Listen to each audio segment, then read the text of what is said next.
But yeah, I'm still tweaking it or whatnot. I just I just noticed I know a lot of people say they just read the PowerPoints and they're good. I don't believe it. I mean I can't, not at this point of my studies, not at this point of where I am in nursing school, can I believe you can just go about the PowerPoints and pass nursing school. I think it definitely needs to be a combination of your PowerPoints, what they're saying in the book. And I'm not saying you need to read word for word everything in that book because it's just way, I won't say too much because it's good information, but it's a lot.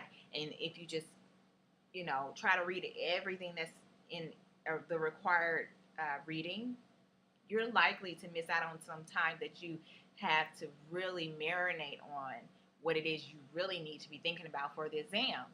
So I just recommend taking those PowerPoints and what the teacher says, write them down on the PowerPoint, and then going to the book and taking each PowerPoint, reading that particular portion in the book.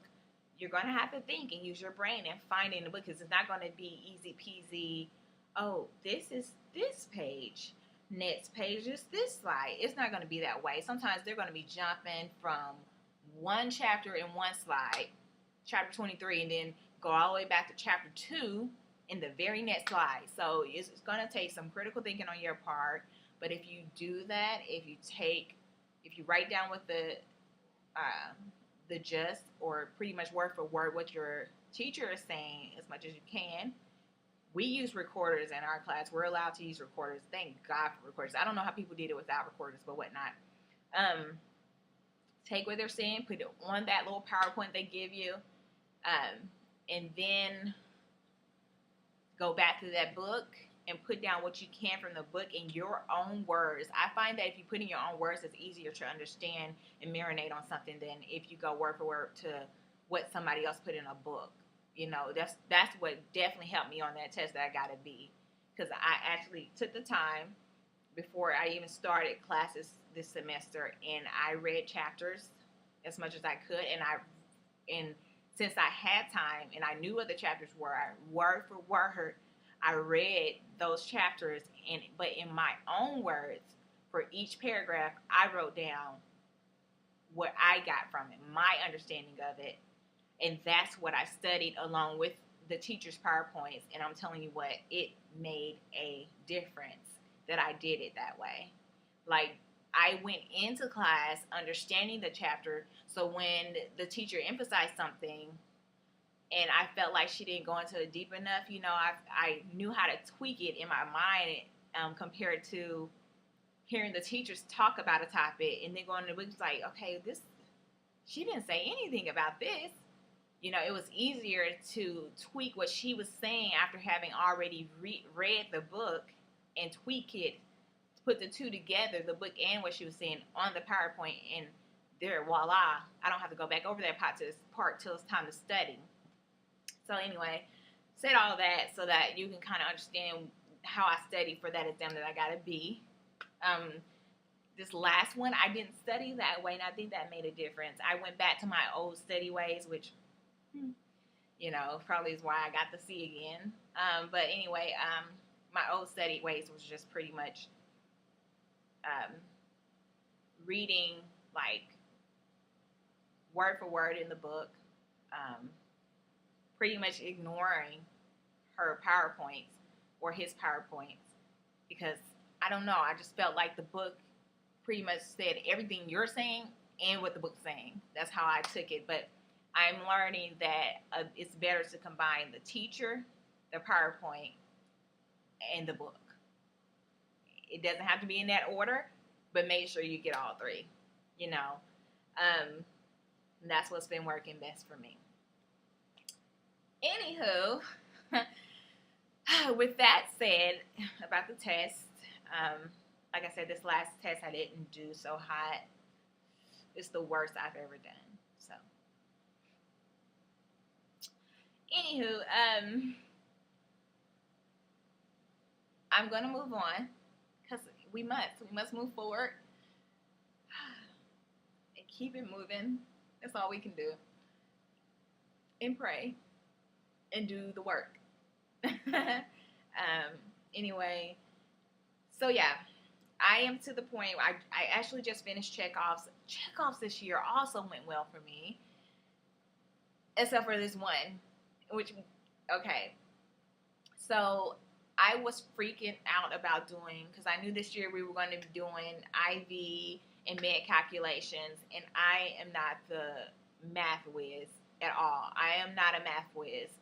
Like I said in my first video, if you would have known, if I said it, my GPA in high school and my what part of the class I was in,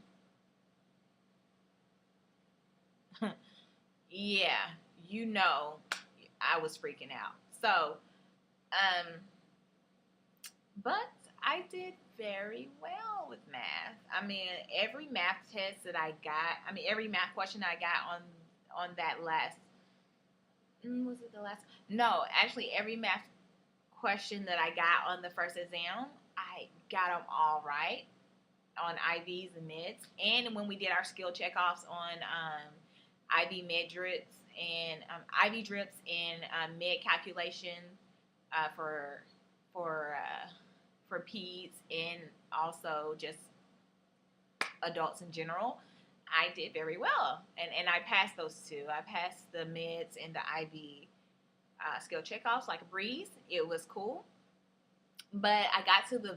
I mean, this is the one that I didn't put too much effort into because I just felt like it's pretty much to the point. I don't need to really go over that much for that day for checkoff, but I probably should have because I got there that day and just zoomed through. Okay, it was the urinary catheterization where you have to make sure you keep a sterile field while inserting the urinary catheter into the vajayjay or whatnot or the PP. And so, yeah, I knew it like clockwork. So I was like, okay, I'll go in here and just get this done. I kind of was nonchalant about it. Got there and went through so quick. I mean, literally just zoomed through it. It's like, I did this, I did that. Okay, I'm done. And she looked at me, smiling. She's just like, you forgot to clean your patient. I look over, and there's this thing of cotton ball sitting there. And I, like she said, forgot to clean my patient before I inserted the catheter. So I had to redo it. Had to come back for the second check off on that one. And I was just so mad at myself. She was like, you just went too fast. She said, I could tell you knew it, but you just went too fast. And I just was kicking. I mean, when they say they kick themselves, I was kicking myself. I was like, I can't believe this one. This one, of all the ones, maybe IV, maybe med, but this one? Come on. But that just taught me a good and valuable lesson to, yes, you may know it, but slow down. Slow down so you don't miss a step. But needless to say, I ended up passing that one. And thank God. I mean, I was just like, nah, if I go, it can't be on this. It cannot. It's just so easy, guys. When you get there, you'll understand what I'm saying if you haven't already gone through it. Urinary catheterization, if you pay attention and know your stuff the first time, or just give it a couple of repeats in your head, it's pretty to the point. But anyway, yeah, past that, good with that. Now we are in rotations, and they have been a blast so far. Very interesting stuff going on. A lot of interesting stories and memories so far, and it's only been like day 2 of rotations. Week 2, I'll say, of clinical rotations in OB and Peds.